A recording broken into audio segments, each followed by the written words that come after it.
Hey, what's going on, guys? I have a tip here for you today, and it comes from a question or a conversation that I had this morning with one of my OG members, Doug. So shout out to Doug for this one.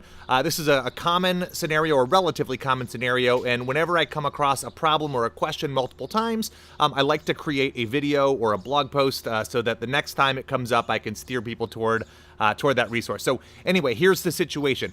Doug wanted to give his prospects, his customers, the ability to update their address. And he was doing that with a landing page, or maybe it was with a web form, and he had a hidden field on there for email address, right? So this is pretty common. It's a great use of the hidden field feature because it allows them to update some of the info, and then the system can use the email address to find the right contact and attach that new information. But what was happening was that Doug's customers, sometimes they wanted to update their email address as well.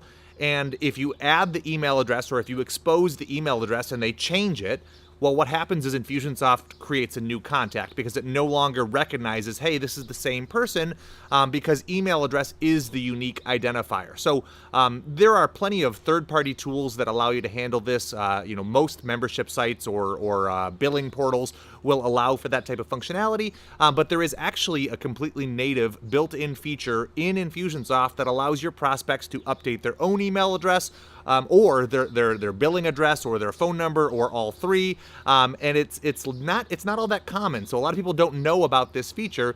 So I wanted to shine a light on it today in case it helps you. Check it out.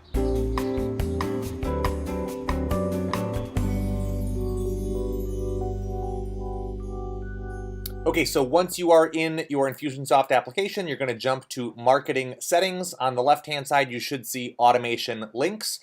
This is where you can manage, update, add, delete confirmation links, as well as update opt-out links, or just the general legacy automation links, but that section doesn't get a whole lot of use these days. So where I want to focus your attention is on the update portion of the update opt-out links. So technically, any links you create here will be considered opt-out links, but a lot of people don't realize this. When you create a new link here, you have the option of designating whether you want it to be an opt-out link, an update link, or a link that does both and gives them the option of opting out entirely or just updating. For this particular demo, let's just create an update link. So what we're doing here is giving people the ability to update their information, right? And this is an internal name for the link, so I'll just call it update info. But down here, we get to designate what we want this link to say. So this will say update information or update your information. And if you wanted, you could update the blurb of text that comes before the link, but this is what the actual hyperlink will say. Now, there's a trick here. There are a couple of additional settings for this that don't show up until you click save. So if you click save and close, you may never see these options. But if you click save, the first thing you'll notice is that there is now an actions tab. And so you can designate, hey, I want a tag to be applied when they update their information. And that could create a task or start or stop automation, right? So if you want to run actions when people click this link, you can do it with the actions tab there. But more importantly, or as importantly, I want to guide you to the updatable fields option here. So this controls what is available when someone clicks this update link. So you can choose contact info, which would be things like their billing address, their phone number, their first and last name, as well as their email. Or you can choose email only, which means that they can just use this link to update their email. So depending on what you want to give your customers the ability to change, that can be really useful. So I'm going to choose contact info right there. Now, the next thing I want to show you is up here in the URL bar, there is an ID number, right? So mine says ID 17. Okay, the reason that's important is because that's going to show up in the actual merge field that we use to put this link into an email. So let's click save and close. That should take us back here, and you can now see I've got the update information link listed in my update opt-out links section. Just as a fun fact here, if I hover over this, in the lower left-hand corner of the screen, you can also see the link ID number, which is 17 there. So to use this, we're going to jump into an email.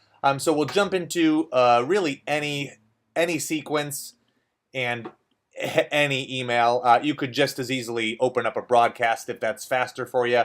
Let's grab a simple template here, and we want to add our merge field to this email. So the code is going to be the tilde, and then OPT as in opt, and OUT as in out, and then underscore, and then it was number 17, and then a tilde again.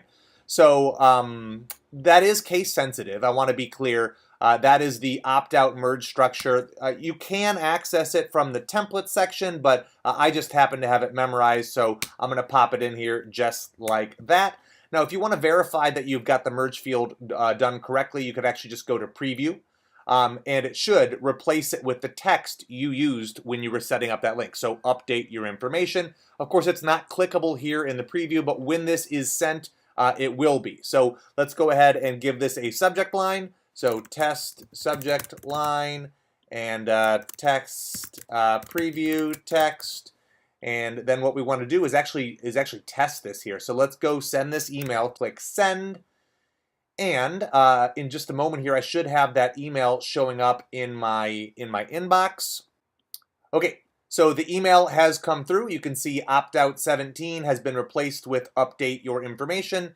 And if I click that link, it actually takes me through to a page where this contact, Greg, real last name, 123 Samp Striz, Ann Arbor, Michigan, my hometown. Fun fact for you. Phone number 1-900-MIX-A-LOT. So I can actually pull this contact up in Infusionsoft here. Greg, real last name. So you can see 123 Samp Striz, Ann Arbor, Michigan, 48103, 900-MIX-A-LOT. So if I use this to update his information, so new last name, and we'll do 456 Samp Street, Ann Arbor, Michigan, 48104. 900-MIX-A-LOT can stay. We'll change this to Greg Jenkins plus test 2 or test 1. Update information. There would be a logo here. Because we're in my Sandbox app, I haven't actually added that particular logo. So that's why you see a broken image there. But most importantly, if we refresh this, the contact now has new last name, 456 Samp Street. The email has been updated as well. All right, guys, so just like that, 10 minutes or so, we have everything set up and tested. We now have an automation link that allows our prospects and subscribers to update their email address that they have on file on their contact record, or their billing address, or their phone number, or all three. And it doesn't require any third-party tools or any plugins. It is totally native. So my hope is that you found this video helpful. I want to give a shout out to the OG member Doug, who asked this question.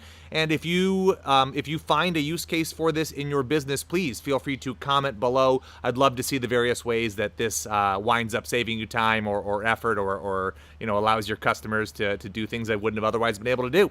That is it. Peace.